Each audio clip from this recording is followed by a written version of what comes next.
மறைந்த முன்னாள் முதலமைச்சர் ஜெயலலிதாவின் 76வது பிறந்தநாள் விழா வரும் 24ஆம் தேதி தலைமைக் கழகம் அறிவுறுத்தலின் பேரில் சிறப்பாக கொண்டாடப்பட உள்ளது. இதனையொட்டி திருவள்ளூர் மேற்கு மாவட்ட செயலாளரும் முன்னாள் அமைச்சருமான PV ரமணா தலைமையில் பிறந்தநாள் விழா மற்றும் நாடாளுமன்ற தேர்தல் திருமுனை கூட்டம் நடத்துவது குறித்த ஆலோசனைக் கூட்டம் மாவட்ட செயலாளர் அலுவலகத்தில் நடைபெற்றது.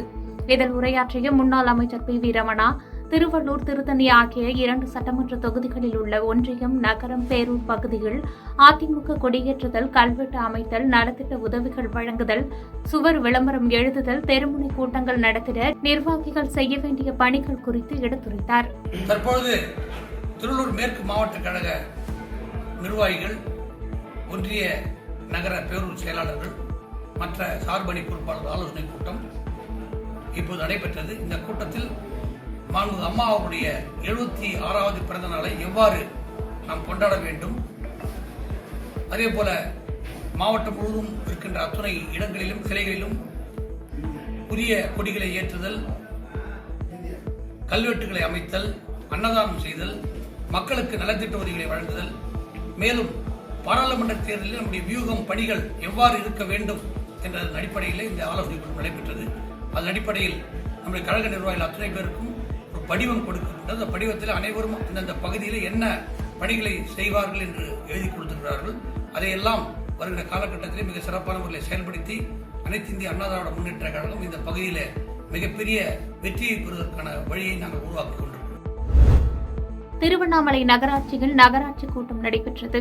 இதில் அதிமுக உறுப்பினர் கேள்வி எழுப்ப திமுக, அதிமுக உறுப்பினர்களிடையே காரசார விவாதம் நடைபெற்றது. மேலும் நகராட்சி கூட்டத்தில் 74 தீர்மானங்கள் நிறைவேற்றுவதற்கு தீர்மான நகல் முன்வைக்கப்பட்டு 24 தீர்மானங்கள் வாசிக்கப்பட்டு நிறைவேற்றிக் கொண்டிருக்கும் போதே திமுக, அதிமுக உறுப்பினர்களுக்கிடையே காரசார விவாதத்தை தொடர்ந்து தீர்மானங்கள் நிறைவேற்றப்பட்டதாக கூறி திமுகவினர் நகராட்சி கூட்ட அரங்கிலிருந்து வெளியேறினர். இதனைத் தொடர்ந்து வெளியே வந்த அதிமுகவினர், பொதுவாக மெஜாரிட்டி குறைவாக உள்ள அதிமுகவினர் தான் வெளிநடப்பு செய்வார்கள். ஆனால் திருவண்ணாமலை நகராட்சியில் வினோதமாக திமுக உறுப்பினர்கள் வெளிநடப்பு செய்கிறார்கள் என செய்தியாளர்களிடம் தெரிவித்து சென்றனர்.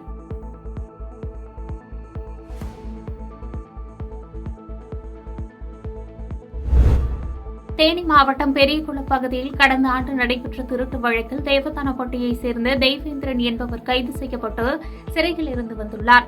இந்நிலையில் வழக்கு விசாரணைக்காக பெரியகுளத்தில் உள்ள ஒருங்கிணைந்த நீதிமன்றத்திற்கு தேனி ஆயுதப்படை காவல்துறையினர் 2 அழைத்து வந்து நீதிமன்றத்தில் ஆஜர்படுத்திய பின்பு தெய்வேந்திரன் காவலர்களை தள்ளிவிட்டு தப்பி ஓடிய அருகே உள்ள வராக நதி ஆற்றில் குதித்து தப்பி செல்ல ஓடியுள்ளார்.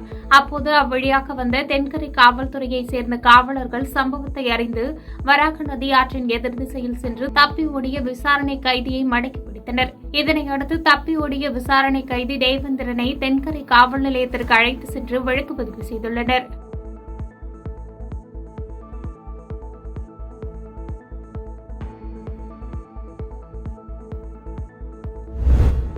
தூத்துக்குடி மாவட்டம் கோவில்பட்டி அருகே உள்ள அத்திப்பட்டியைச் சேர்ந்த நண்பர்களான ஜெயந்தன், கலையரசன் ஆகிய 2 சிறுவரும் கழுகுமலை ஆறுமுக நகரில் செயல்பட்டு வரும் தனியார் பள்ளியில் 8ஆம் வகுப்பு படித்து வந்தனர்.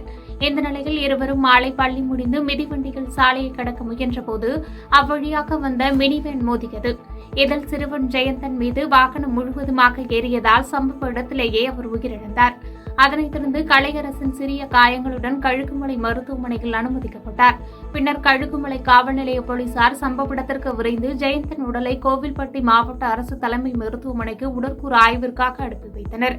தொடர்ந்து மினிவேனை இயக்கிய ஓட்டுநர் சுந்தரலிங்கத்தை காவல் நிலையத்திற்கு அழைத்து சென்று வழக்கு பதிவு செய்து போலீசார் விசாரணை செய்து வருகின்றனர்.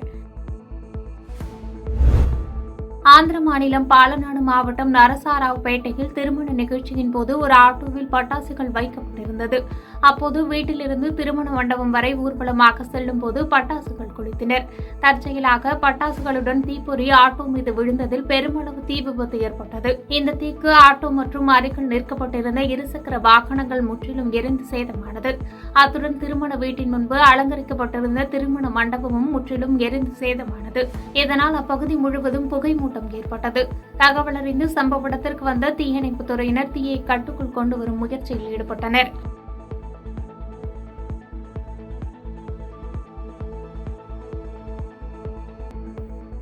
பாதகம் செய்பவரை கண்டால் நாம் பயங்கொள்ளலாகாது பாப்பா. மோதி மிதித்து விடு பாப்பா, அவர் முகத்தில் உமிழ்ந்து விடு பாப்பா.